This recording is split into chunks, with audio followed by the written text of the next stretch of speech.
Welcome to Climate Basics, a podcast about the global energy transition and the challenges countries face, presented in an optimistic and realistic light. Here are your hosts, Ty and Greg, and please remember to like and subscribe. Hi, Ty. How are you? Good. How's it going, Greg? Good. We have an interesting topic here today, given that COP30 just ended.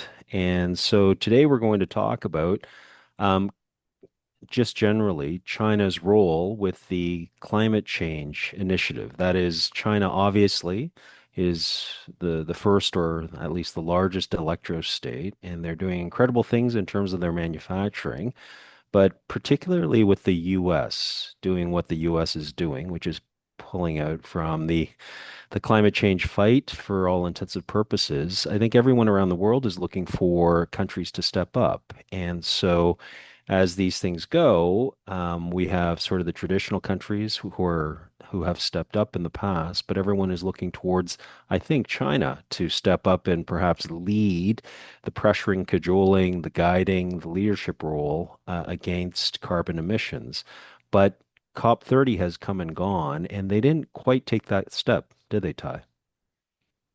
Not really. The vibe from COP30 is that China's there, China's present. They're making their own transition in their own time, but it's really an internal process, not intended to be the decisive policy for the rest of the world, the way some previous leaders have been. But we should probably reel it back and start talking with, well, for our listeners who aren't already highly engaged in environmental policy, what is COP and why does it matter? Right. So, with the COP process, so the UN, they started in the early 90s with the UNFCCC, which perhaps you can explain, but they created this mechanism by which then the world had a venue or had a target towards talking with each other about climate change. And then that evolved towards annual meetings. So maybe you can explain that for our listeners. Well, there were several things that happened in the 60s, 70s, 80s, 90s that led to this. There was the emergence of environmentalism as a movement and uh, books like Silent Spring coming out really early. And with this raised awareness, there came to be questions about some of the industrial practices back then. Like, for example, spraying harmful pesticides all over to get slightly improved production on crops, a lot of other unsustainable practices that since we've given up. But a lot of those had to be international efforts because if one country disallowed, say, for example, the spraying of DEET on agricultural crops, the companies producing that would just sell it to another poorer country that would accept it. And so there had to be international cooperation more and more as we started creating issues that were inherently global rather than local. And this another really important stepping stone towards this was when we figured out we were burning a hole in the ozone layer of the atmosphere, turning the sun into a deadly laser that causes cancer. Right. And so by that you're talking about the Montreal Protocol, the um, Yeah. ozone layer issue. Oh, right. You're Canadian. You get to be extra proud of hosting that. Yeah. That's right. Chlorofluorocarbons, CFCs, are very effective for certain types of refrigeration, aerosol, but they have this toxic effect when they drift through the atmosphere and get to the upper layer where we have this default blanket of O2. And because of the very caustic chlorine involved, uh, in the fluorocarbons. Uh, that allows them to basically break apart the oxygen molecules and bind them and turn them into other materials. So even though CFCs don't stay in the atmosphere for a long time, they do create a chain reaction that consistently, for every bit of fluorocarbon up in the atmosphere, continues to create effect after effect of breaking down the ozone layer and turning it into other chemicals. So that meant that not only was there a growing health concern, but it was getting faster and faster and faster, the decay of the ozone layer, the more CFCs we sprayed out there. And so the entire world got together, and this is actually a huge win historically. It's kind of like our biggest single win against unnecessary existential crises that we've ever had. Because we got the entire world to, in only a few years, stop doing the thing that was going to poison and kill everyone and actually find alternate chemicals to perform those tasks. And that was a fantastic win. I mean, problem essentially solved. The ozone has healed itself, and Mostly. We're using mostly. HFCs now. They're bad, but not nearly as bad. And so that was the late 80s, and then that led to this idea that when the UN got everyone together and in the early 90s created this climate change commission, this framework, which then led into the COP, Conference of the Parties, which I believe started in 1995 and then led to the 1997 Kyoto Protocol. I Hmm. mean, everybody was on cloud nine in the sense that we did this once 10 years ago, let's do this Exactly. again. Yeah. Right. But it hasn't quite It'll worked be out so that way, has simple. it? Well, the problem is with CFCs, you could target one or two specific industrial practices, like what type of chemical we were putting in the tanks for our refrigerators and AC units, and it's fixed. Whereas with climate change, you have to address building and infrastructure and transportation and power generation and agriculture because oil has wrapped itself into a bunch of systems that it didn't need to be involved in. And you have, if you're really talking about climate change, about the polycrisis as a whole, you have to talk about biodiversity collapse, so agriculture methods. You have to talk about plastic pollution and surfactants used in other industrial practices. So it's a much more complex, sprawling problem.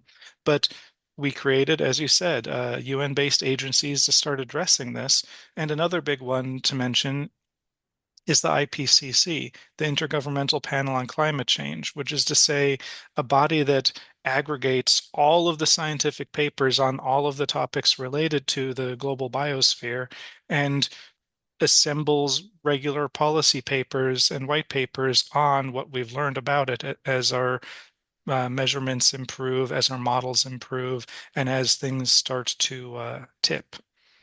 Right. Well, you're absolutely correct in terms of the complexity of it. I read recently this op-ed in the New York Times by one of the Greenpeace founders who wrote that he regrets, for the sake of simplicity, focusing in on carbon emissions and ignoring methane, which back in the day was a decision that made sense to try to simplify the message. But simplifying the message is an obvious issue, which is really just not possible because, as you said, there are just so many factors involved, primary of which is that for all intents and purposes, fossil fuels are very effective, but for the pollution. What I mean is that, as we've talked about before, they are portable, they don't explode for no reason. We are able to handle them, we are able to transport them, we are able to use them. And then, in terms of their energy power, when you burn them, they are powerful enough so that the whole world has wrapped its infrastructure around that. And when you are asking everyone to change their infrastructure,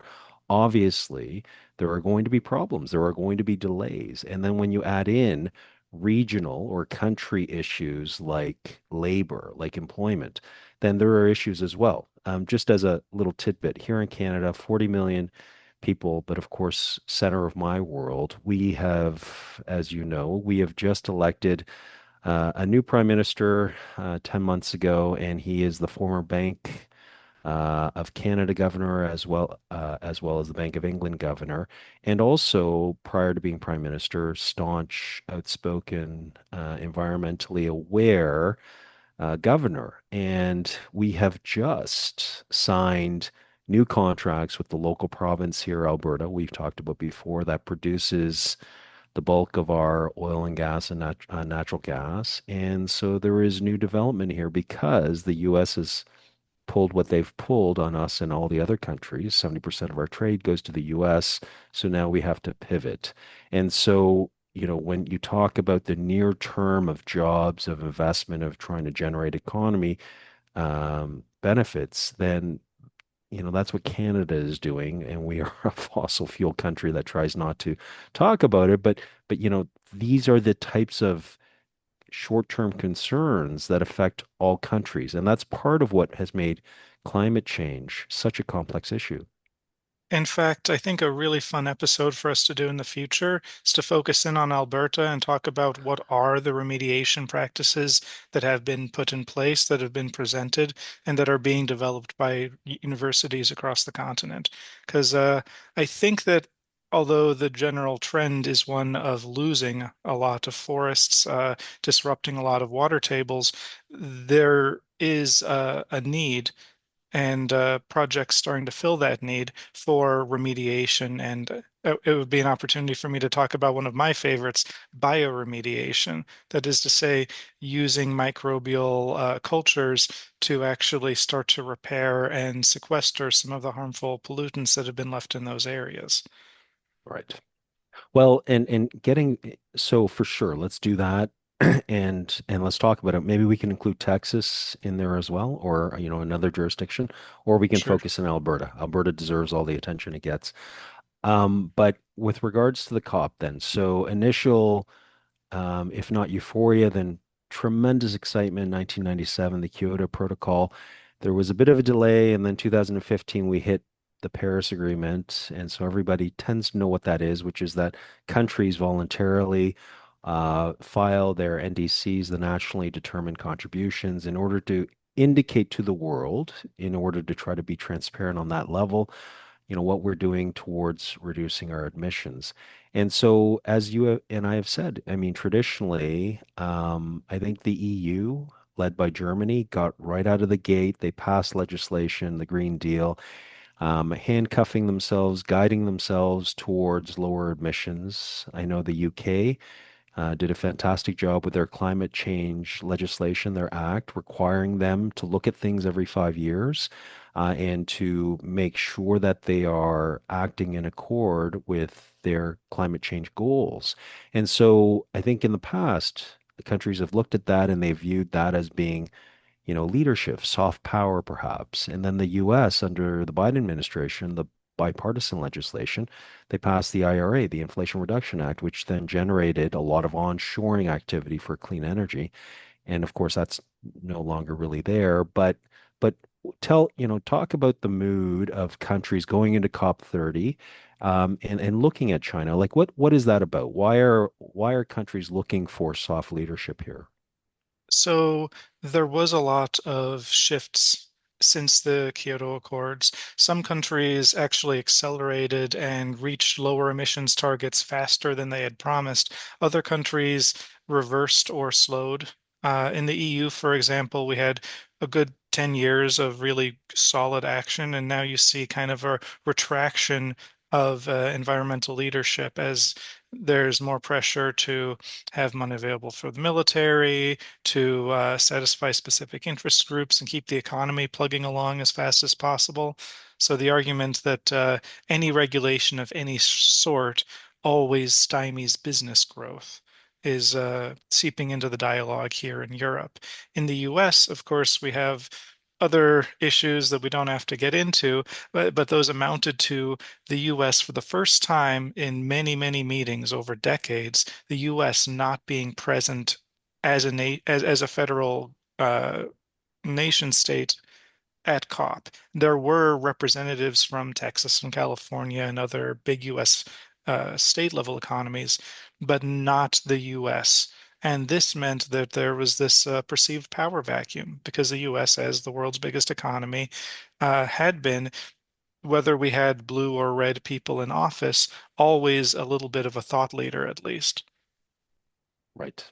Right. And so in terms of this, when there is this idea that perhaps China is so well, I'll say it. So there's a general sense, at least amongst the chattering class or the people who write about these topics, that China is choosing not to put itself out there. And in fact, China has said very explicitly through their ministers, we prefer multilateralism or multi-actions as opposed to one country just taking the lead. And so that's been interpreted as China saying, well, if you want to move together towards certain goals, we can talk about it, but don't expect us to be the one lecturing and hectoring and what have you. But China is really, perhaps they have a different style, and you could talk about that, but they really are leading in terms of their manufacturing and their actual results, are they not? I mean, they are the world's main engine for producing solar panels, and that has produced a whole lot of good all over the world. We may not see it in certain locations, like here in Canada and the US. There are certain locations where solar is not proliferate, but it is happening around the world. And as well, as everybody knows, China has revamped the EV, the electric vehicle market. They are producing EVs at scale, tremendous number of EVs, and they are forcing their own states and their own people to purchase EVs as opposed to ICE vehicles.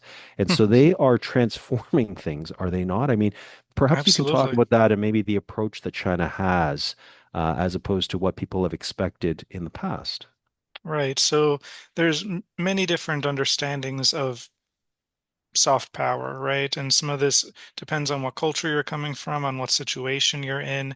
Uh, for the British taking over the international oceanic trade from France more than 100 years ago, for them, soft power was being essentially in charge of the economy. And for the US, it was having the dollar as the default mark of trade. If you trade euros for yuan, you have dollars in the middle of the process. And that, of course, because of BRICS and several other issues happening in the world we don't have to get into, is on its way out. And so with China doing things like the Belt and Road Initiative, large investments across Africa for development, and now across Latin America, you see a different understanding of power, where you don't have to be the default economic hegemon. You can, to go into psychology, lead by example rather than by rote. You know, China isn't establishing policies for what's legal and what's not legal, like in Europe. We had a plastic bag ban in Europe that would never happen at the national level in the US. Not if every seat was blue. But in the EU, they managed to make a single-use plastic disposable containers thing of the past across the Really? entire. Okay. Yeah, yeah. If I get takeout now, it's biodegradable forks and spoons, bioplastic containers. It's living in the future. Right. It's doable, but it was made possible by huge bans on previous existing industries, which led to this burgeoning, this explosion of growth in alternative materials. And honestly, that's not dissimilar from what I feel we saw with China developing EVs. You have this huge top-down uh, uh, consensus that we're going in this direction. The only question is how. And in their case, they got to do something that was both very China historically and also kind of unique, because they had planned economy structure, but then between different companies, between different states and regions in China, intense capitalist style competition. So you're kind of getting the best of both worlds. You've got people competing for innovation and trying to figure out optimal production methods under the situation of guaranteed prices and support from the top down. Not a lot of other countries could have done that. Right.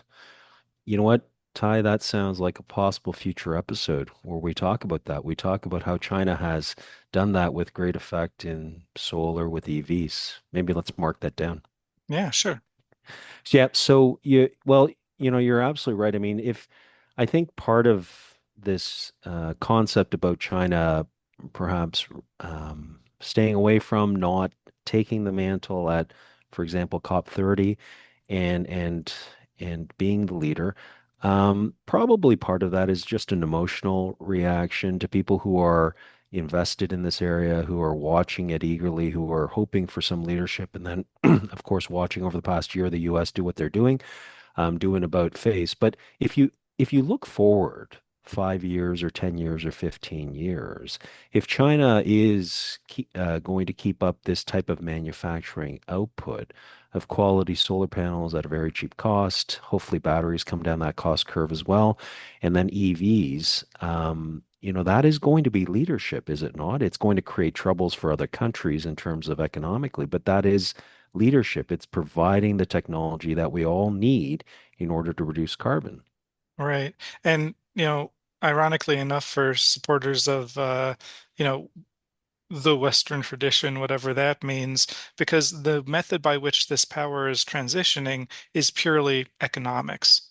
It's, in a sense, if China becomes the de facto leader, it's not going to be because of dictates that came down and changed the laws. It's going to be because of what was cheapest and what was most available on the market, right? This is fundamentally different than the types of leadership we've seen in the past, but it's still a type of leadership. I Right. think when you really look at the global economy right now, so many nations are just above water, just happy to get 1% growth of GDP this year, just happy to not have it at a -5 or -2 or -0.5% from last year, right? We're still feeling COVID. We're still feeling the deregulation of so many different systems of power and exchange that used to be true in the post-USSR collapse, America First world that I grew up in as a youth. And people talk about multipolar world. I think that for me, when I look at what happened in COP this year with China being the silent majority in the room, but not taking the leadership mantle per se, I see the opportunity for a world that doesn't have a default hegemon of each single specific industry. And that's a good thing. That's the free market everybody always says they believe in, Right. right? Yeah, I think you're right. So regardless of ideology or political bent, I think it's probably acknowledged universal truth. Like if we are going to switch over the infrastructure, that is the entire, well, I guess the developed world, but the entire developed world has developed its energy infrastructure around fossil fuels. And if we're going to transition across, then it has to be, as you said, on a cost competitive basis. And now that solar over the past decade has dropped over 90% in terms of cost, it is the lowest LCOE, levelized cost of electricity. So now it just makes sense to choose that as opposed to opening up another natural gas plant. And if batteries come down that scale, then that also will assist in dealing with the intermittent energy power that solar and wind provide. And so really that is the sort of the magic ticket. It really doesn't matter what the countries say. It doesn't matter whether they're pressuring each other. Someone has to produce it. And so when you and I talked in an earlier episode about thank goodness someone is creating EV vehicles at scale, it's really just that relief that we actually have that path forward in order to switch out of our current infrastructure. Yeah, and creating a nationwide industry that's producing tens of thousands, hundreds of thousands of vehicles, it makes space for more innovation in other places. There's a company in South Africa making electric three-wheelers that looks very promising. You know, this should we should start doing a segment where every episode we give one little here's some good news. And I would put those e-trikes in as one of those segments. Right, right. You could call it the demise of the tuk-tuks Yeah, or what have you. good, nice reference to previous episode. Good job. Right, right. Well, so yeah, so it seems to me that with this manufacturing output, that the future is bright. Obviously, everybody knows that solar and wind being intermittent, they pose other problems. You do have to pay attention to the grid. You have to provide stability, the inertia services. You do have to make sure that the grid is upgraded, but it also allows for DERs, a localized sort of energy generation and localized transmission. It might allow developing nations to sort of jump past the grid, leap past the grid, and not have to install the traditional grids. And if we can find a path forward where developing countries can provide electricity to their peoples and sufficient electricity, and here I'm thinking, before, of course, of the continent of Africa, where they still have, very sadly, 600 to 700 million people who don't have any electricity whatsoever, not insufficient electricity, but actually none. So if we can bring everybody along, and if China can be an engine of producing, and then create the competition that you talk about in other countries so that they innovate, maybe they pick off pieces that they are able to do very well in, then that is a path forward. And it's a path towards a bigger global economy than the one we have now. We get those people access to electricity. Some of those people are innovators, some of them are entrepreneurs, some of them are inventors, scholars. That's who we need to continue growing the economy, fighting climate change, creating a better world than what we had before. Right. And to go back to this idea of what is post multipolar in terms of power distribution, maybe China stays the lead on manufacture and the US, holding the majority of the super rich, continues to be the leader on investment capital, right? This is something that essentially doesn't exist, venture capital in Europe at the same scale that it exists in the US. And yeah, right now most of it's tied up in AI, but it could end up going towards other more universally useful applications, right? So the US can be chief of investment. China can be chief of manufacture, and EU, as a default over the last 20 years, has been chief on policy, right? Because there's so much power and so much exchange between these groups that you have, like I've said on previous episodes, room for everyone to be king of something in the Right. mix. Right. Yeah. Well, you're absolutely right. When you look at the populations, and I realize that sort of the Africa dream, that is other nations looking and salivating and saying, wow, wouldn't it be nice to develop them economically because then we can sell into their market. I realize that there are a litany of problems when you have developing nations that aren't, simply solved by throwing some money and electricity at people. But that is a start. What, just to finish your point there, which is, when you have 700 million people, that's two US of A's. I mean, it's two United States of Americas in terms of population. And if you can electrify those people, I mean, the list is, quite frankly, endless, just in terms of consumer goods, and then moving up the scale in terms of unlocking the innovation and the ingenuity of those peoples. You're right. In terms of economic booms, that is a It's going to be massive huge. right. When Africa finally properly recovers from the period of colonization from the mid 1850s until now, it's going to be a fundamental change. I mean, yes, population, but natural resources, remaining healthy ecosystems, coastland. No, Africa is positioned extremely well. And it'll be fun to see in 40 years what this type of video sounds like, talking about the potential for Africa once we've actually seen it start to flourish.